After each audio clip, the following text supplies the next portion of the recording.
দিতে আছে। তো এই ক্ষেত্রে এই বিষয়টা একটু চেক করবেন ইনশাআল্লাহ, সন্দেহ ব্যতিক কিনা এই বিষয়টাতে একটু যাচাই করবেন ইনশাআল্লাহ। 6 নম্বর বিষয়টা হচ্ছে যে মোহর নির্বাচনের ক্ষেত্রে সতর্ক।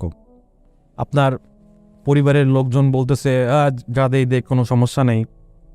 আপনার ওই যে পাত্রীপক্ষের লোকেরা আছে তারাও বলতেছে যে এত অ্যামাউন্ট আমাদের লাগবে না, এই বিষয়ে আপনি হেলাফেলা করবেন না। আপনার যতটুকু সামর্থ্য, যে ভাই আমার কাছে এত টাকা আছে, আপনি আমাকে দিলে এই টাকার ভিতরে দিতে হবে, নয়তো আমি পারবো না, এই বিষয়টা থেকে একদম কেয়ার থাকতে হবে, যে পরে শোধ করবো এইরকমভাবে নেবেন না, ঠিক আছে? বড় অ্যামাউন্ট দিয়ে ধরা খাবেন না, সারা জীবন কিন্তু গোলামি করতে হবে আপনাকে। তো এই বিষয়টা মাথার ভিতরে রাখবেন। মোহরের ক্ষেত্রে সাবধান। আপনি ওই অ্যামাউন্টটি সেট করবেন যে অ্যামাউন্ট আপনার কাছে মজুদ আছে, যে আমি এতটুকু নিব, নগদে আমি সেটাকে ডিসমিস করাই দিব, এইরকমভাবে সে অ্যামাউন্টটা সেট করবেন, ঠিক আছে? হ্যাঁ, 10-20 হাজার বা এরকম যদি ঘাটতি থাকে বা এরকম যদি করার লাগে, তো সেটা কোনো ইস্যু না, বাট নগদেই মহারণাটা চুকিয়ে দেওয়ার চেষ্টা করবেন ইনশাআল্লাহ।